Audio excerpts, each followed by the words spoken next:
Hey, it's Sarah with Loaves and Dishes, and today I'm going to be showing you how to make sauerkraut from a bag. And you can get the bag stuff in the deli section. It also comes in a can, and this recipe will work for the can sauerkraut as well. So I have an apple. It's a Honeycrisp apple. That was kind of hard to say. And I'm just going to cut it up into like 1-inch cubes, kind of bite-sized-ish pieces, and we're going to add this to our sauerkraut. This gives it a little bit of sweetness and a little extra crunch from the apple. So, but you know, if you don't want an apple in your sauerkraut, you could absolutely leave it out. It's up to you. But it does add a nice depth of flavor.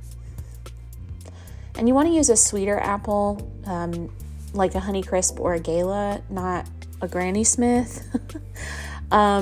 Just because, I don't know. I mean, if you wanted to add a sour apple, you could. I guess it's up to you. Okay, so in your pot, you're going to add a couple tablespoons of butter, and then you're going to add about half of a diced onion. I just use the pre-diced stuff from the store, and that works just fine. Then you're going to add about 2 cloves of garlic, and I'm just using my garlic press today. And you're going to sweat those onions and garlic down a little bit. You want to let them cook for about 5 minutes or so. And then you want to drain your bag of sauerkraut before you add it. So drain your bag, and then you're going to add your sauerkraut.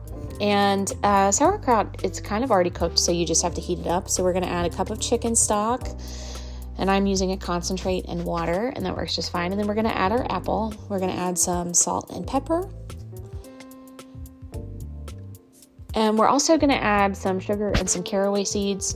But I started mixing that up and I kind of forgot about that, so I'll add that in a minute. But just give all of that a good mix.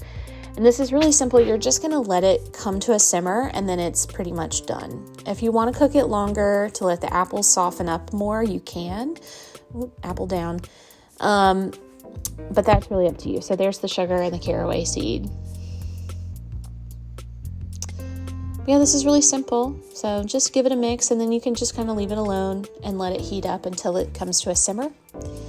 And there it is. If you want to see more videos, be sure to check out Loaves and Dishes and subscribe to our channel. And thanks for watching.